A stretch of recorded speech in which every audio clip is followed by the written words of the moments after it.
To the 6 o'clock news on sbynews.com. We're trying to get back on schedule.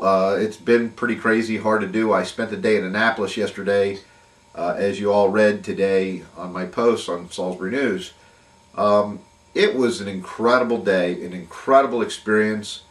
Not many people have the time to be able to go to one of these events during the day.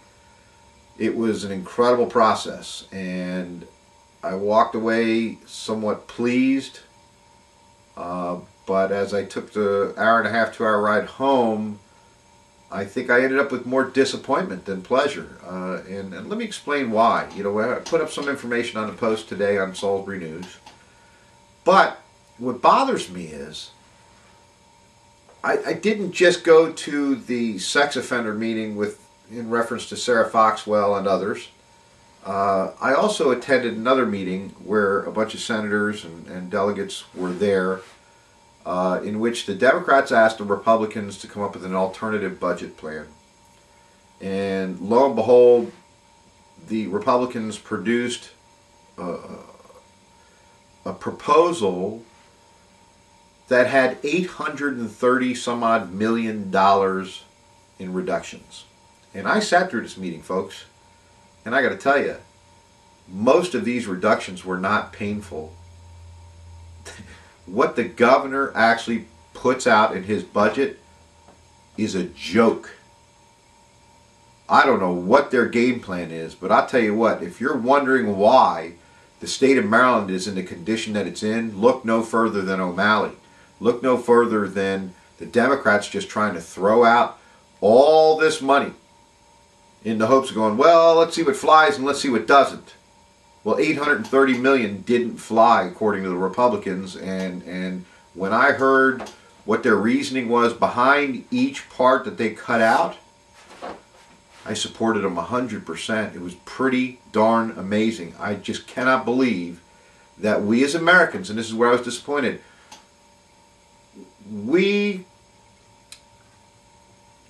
let me step back to this. Maybe this will help understand. You've got the city council. You've got the mayor. You've got the county council. You've got the county executive. You've got delegates. You've got U.S. senators. Okay? You've got, state senators, then U.S. senators. Then you've got congressmen and U.S. congressmen. Along the line, you've got your governor. And then you step all the way up to president. What's interesting is you get people like Debbie Campbell who've been fighting for years and years and years to represent you. And this is important, folks. There isn't a mean bone in that woman's body, and has done everything in her powers to try and do what's right for the community. Anybody that says that she's got something up her sleeve should be smacked in the head, because she has no selfishness, okay? And this happens often, where you get good, concerned citizens who run for office and try and do the best that they can to help their communities, as well as counties, as well as state, as well as country, okay? And that's where you follow these different levels.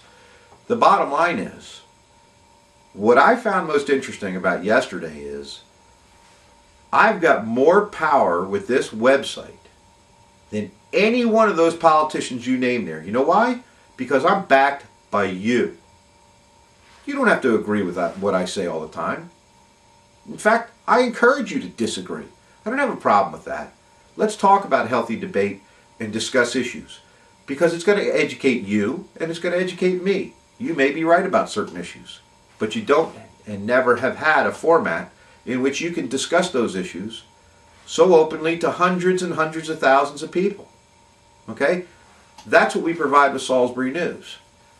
However, when you're dealing with delegates and you get someone like G.A. Harrison, who yesterday put out a post disagreeing with my views, and that's perfectly fine with that. I have no hard feelings. I appreciate and respect Mr. Harrison like there's no tomorrow. Do I agree with him? No. Absolutely not. I do not agree with him. The bottom line here is, I'd love to see G.A. run for office. He'd make a great politician. But you know what he'd be up against? I don't think he's dumb enough to do it, because he'd be up against the same thing Debbie Campbell's up against.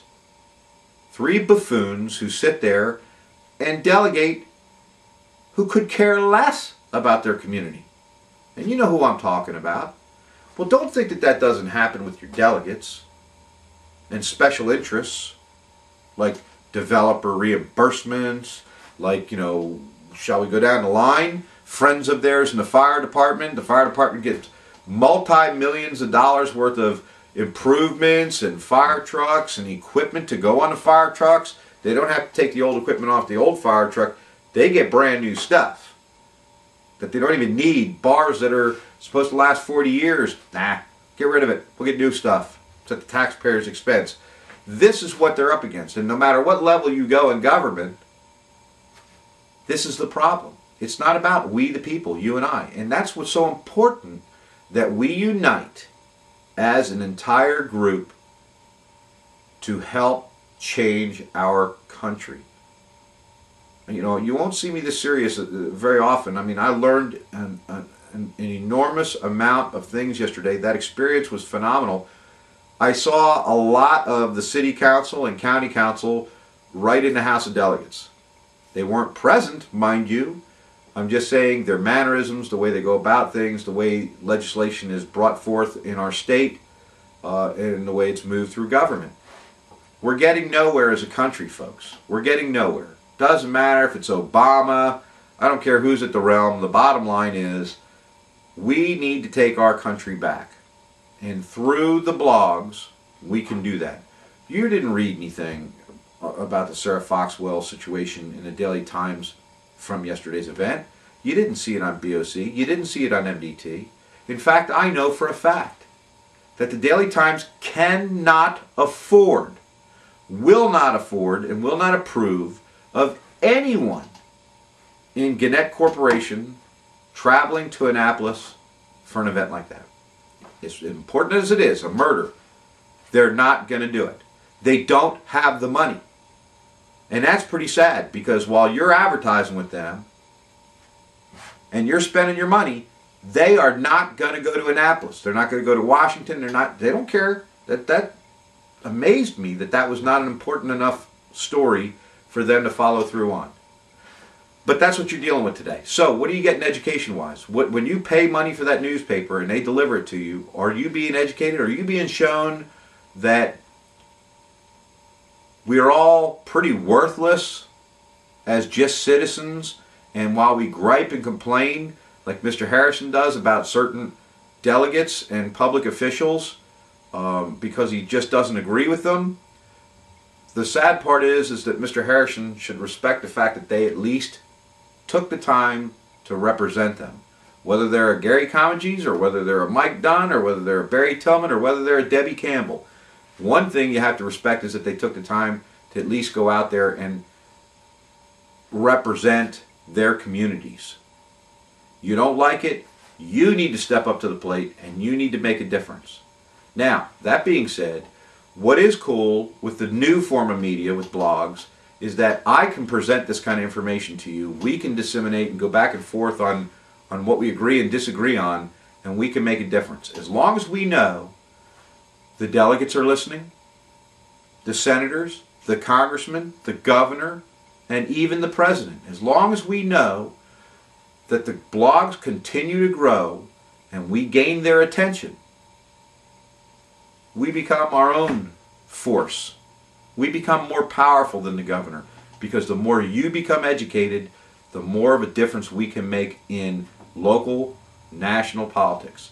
So, I encourage everybody, please, let's hear your opinions on what happened. Why does it bother you that BOC, MDT, and the Daily Times did not cover the Sarah Foxwell issue yesterday?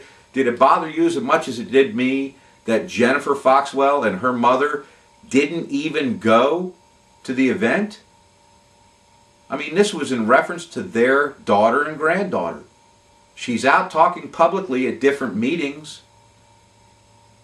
Why wouldn't she be there for the most important event that she could probably have ever done for her daughter's life, in her daughter's period of time on this earth, and after the fact? She could have made a difference for that many more people. She could have taken those naysayers, because there were naysayers there. There were actually people there defending the sex offenders. And that's the point in time I left, because I knew I'd probably end up in a fist fight with these people. I was out of there. There was no way I was going to stand around and tolerate someone trying to defend these sex offenders. So I want to hear your opinion. We'd like to know what's going on. I thank you for coming here today. We've got lots more to talk about, but not enough time. So we'll be back Friday. Again, we don't know if we're going to have the Joe Albero show or not. We're still working on some material. It's getting late in the week, so we don't know. But we're going to try and see what we can pull together. Thank you for being here. Thank you for your support. Have a great evening.